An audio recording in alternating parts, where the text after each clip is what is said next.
Hi everyone, this is about our exercise 8 for data visualization, and the team members are Devi, Gopika, David, Priyanka and Saurabh.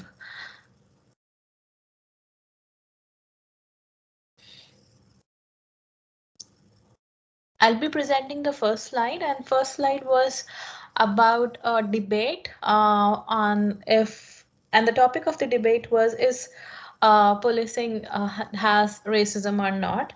There were two people for speaking for the motion, and there were two people who spoke against the motion. And I've captured some of the pointers for from the debate for to answer the first question.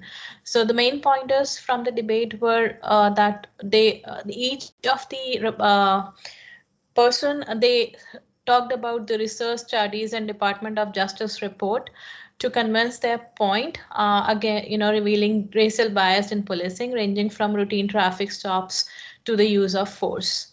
Next point is police puts in place to fight crime like broken windows, policing and stop and frisk have disproportionality targeted black community. So basically this point was about that they have more targets against black community.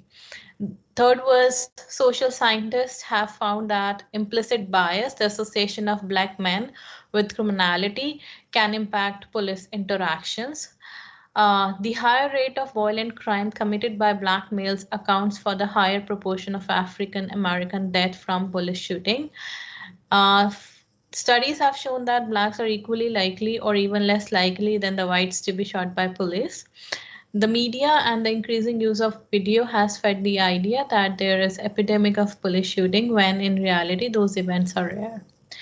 The second question was to identify what they are doing the same and differently with the data narratives and rhetorics, such as arguments, organizations, and delivery. So presenter on the both side did following things in common. Basically, they used narratives to help organize personal experiences, giving meaning to historical events, change, and transformation. They use studies and data to back up their side of narratives. They argued to suggest why their point of view or decision is correct or incorrect. They use emotional connotation to back up their side of story. They shared their personal experiences. So both Mark and Harry shared their experiences working as a cop. They built call to action to persuade audience for their side of story. And one of the speaker was, she did something different than the other speaker, and her name was Gloria. She used example from history when she said she can narrate 400 years of history in a minute and a half. She basically got the summary of events and narrated them beautifully in a minute and a half. Uh, the the second part of question two was to identify call to action for each speaker, if any, and the rhetorics used to build that call to action.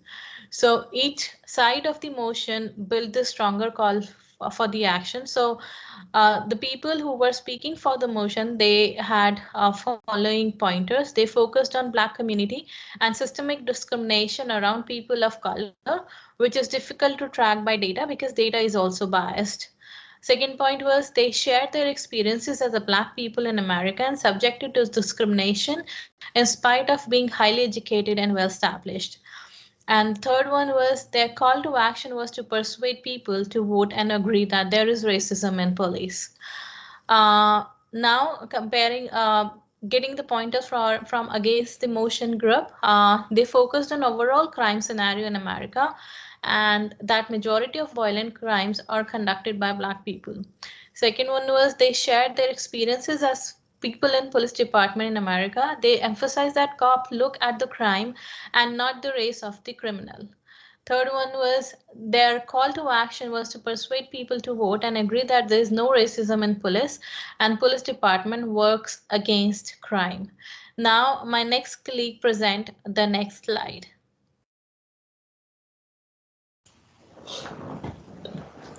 Okay, thank you very much. For our next slide, we're given different books to like read. Then after reading, we ask several questions. For the big data and intelligence economy, we asked what arguments are being made after reading.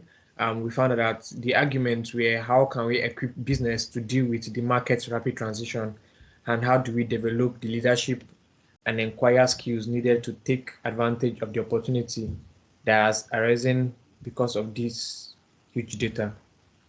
Also, how the arguments are organized for impact, the value of big data to Canadian economy, labor market intelligence on technical ICT job trends in big data analytic, as well as the skills and educational requirements of growing big data occupations, how big data is being used as a business strategy to boost competitiveness in different industry.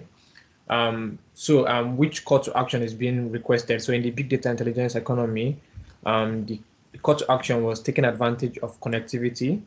In today's hyper-connected world, analytics is increasingly driving and informing success decisions making. Those were our observations in the big data intelligence economy. Moving to the next book, which is in Artificial Intelligence in Canada, Where Do We Stand? The argument made was, are we ready? Despite the significant advances in AI, Canada's willingness to embrace AI's revolutionary character in an increasing global and competitive market remains a critical challenge. The arguments were organized in 3 ways. The first way was influence on the digital economy, which says machines can do it. Machines can learn from data, come up with generalizations and make decisions to act in certain ways. 2 was economic impacts of AI in the world. 3 was challenges in Canada. The call to action was to develop AI-related technologies and enhance AI adoptions in Canada. Public and private initiatives must increase access to capital, particularly for micro and small businesses, and provide AI development and adoption funding that is favorable. Moving on to the next slide, where we have our third book. The third book is the ICT in the financial service sector. Also, the argument in that book was how ICT innovation is reshaping and defining the financial services industry in Canada. The arguments were organized for impacts through ICT and the global economy, international outlook on financial ICT, labor market trends in financial ICT. The call to action for this book was that the ICTS highly encourages financial institutions to participate in more labor market research to have a better understanding of Canada's financial interface labor market supply and demand situations. In an increasing global, connected and fast-paced economy, Canada's ability to prepare tomorrow's workforce and develop inventive talents will be critical. Moving on to the next slide, where we have question 4. Question 4 says, what we've learned so far in the lesson. So far, we learned what are rhetorics, forms of rhetorics, what arguments, our arguments organize, rhetoric builds to call to action, and how rhetoric focuses on deciders. So the question was, we should discuss the papers and what we've learned from it. So from the 3 papers we read, we learned distinct arguments based on each paper. So each paper had their arguments, and we also learned how each paper were able to organize those arguments. And finally, we learned how the call to action was organized for each paper for the papers we're given to read. So that's it from me. I'll be passing it on to my next colleague to take on the next slide. Thank you. Thank you, David. So I'll present the next slide. It's a case study about make a presentation for budgets, increasing the budget size for ICT investment in financial institution. So the 5th arguments that we made from this, and then we got the idea from Halifax proposal. So the first one is long-term financial planning to support long-term sustainable and resilient financial planning. And then the second argument is 20 years strategic vision. So it's undertake a deep dive on element of service delivery with community. And then the third one is procurement redesign. So we design and implement an enhanced service delivery model. The fourth one, development of capital funding framework. So we review the debt, reserve policies, funding source, and their relationship to financial sustainability and long-term capital. And the last argument is service innovation and transformation. So this one is advanced critical initiative, including driving exceptional service delivery to customers by improving our people, process, and technology. And then, so the style, we will be like the speaker will engage stakeholder professionally with a board meeting presentation.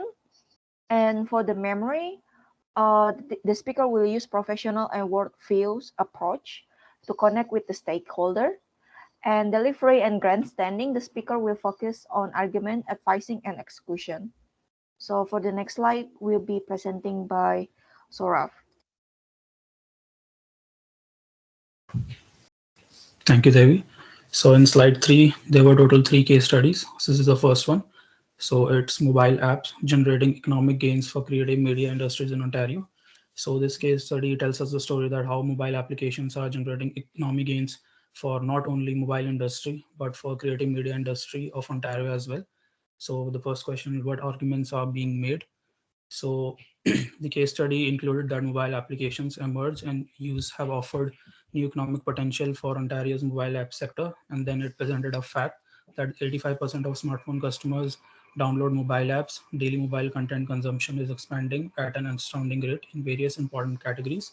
And these categories included business, health, wellness, communications, gaming, books, and entertainment. The second question, how arguments are organized for impact. So the whole case study was divided into 4 broad categories of introduction, approach and methodology, impact and conclusion.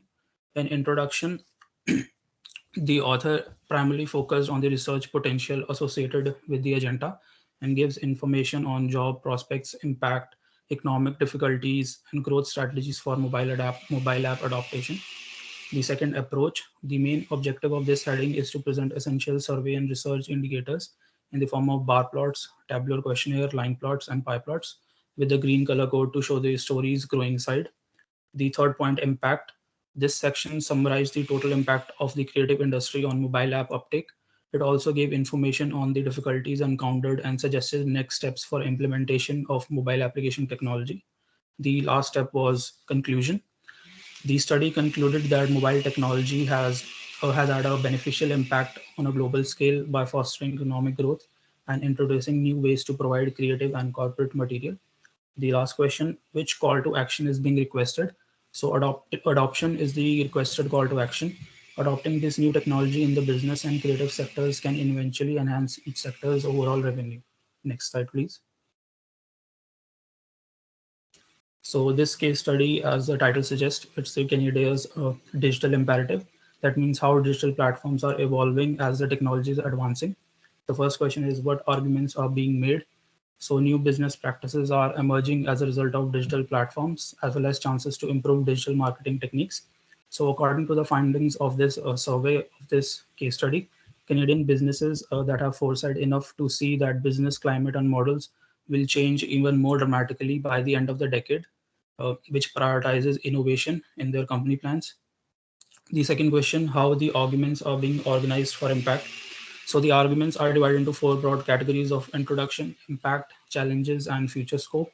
The first, stating the ground fact with supportive data that mobile devices have become the most swiftly accepting technology in the history, as well as the most prominent and commonly used portable technology in the world. The second point was impact. The use and emergence of smart gadgets are categorized as a part of digital revolution. And the third point, the challenges. It noted that digital media's imperfections create room for improvement, allowing for greater future potential in this particular technology. The last point was the future scope. The future scope stated that as mobile device technology advances, they will be equipped with high definition video displays and recording capabilities, paving the way for digital revolution. Which call to action is being requested? The requested call to action is evolution. With the advancement of mobile technology, a new road for digital world will be opened, and with digital platforms serving as crucial economic indicators for the entire world on a global scale.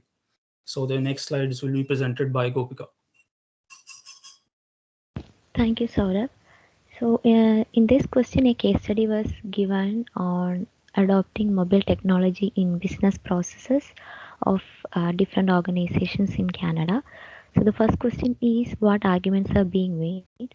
The arguments was mostly about different benefits gained by companies and Canadian economy through this adoption and various concerns and future scope of the adoption. And the arguments are organized in a traditional format which contains introduction, body, and conclusion. In the introduction part, it majorly focuses on the objective of the study, the content of each section, and the background and context. And in the last part of the introduction, it again gives a glimpse of the major focuses of the study. And in the body part, it mainly has 3 points: impact of mobile technology, such as percentage of usage of mobile technology for different purposes, and the adoption rate in each province, and the different benefits such as increased efficiency, reduced operating costs, improved customer satisfaction, increased job opportunities, and a positive impact on the GDP. The next point in the body part is the issues and challenges of the adoption, like the security threat, cost, reliability, health concerns, etc. And then the third point is future scope. In the concluding part, it again gives the importance of adoption and it addressed some key concerns.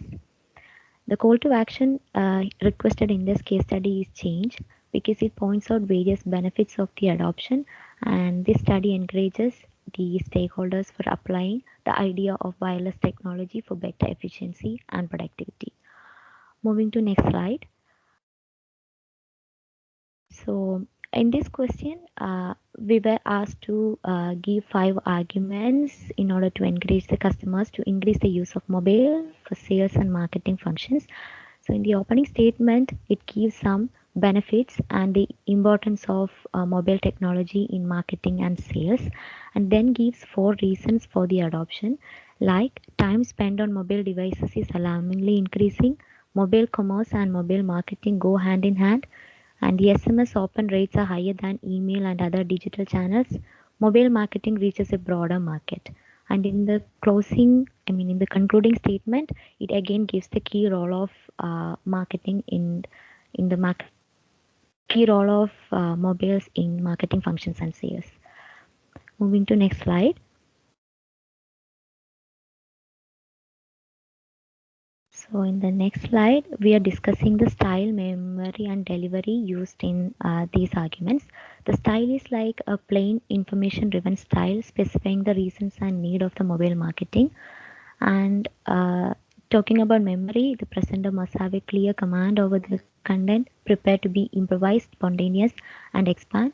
And also the presenter must be ready to handle the Q&A section with the stakeholders. And about the delivery, the presenter must maintain a good eye contact, postures, gestures and movement, confident volume, right pace and thoughtful poses to emphasize the message and highlight the key ideas. So with this, we conclude the presentation and thank you for listening.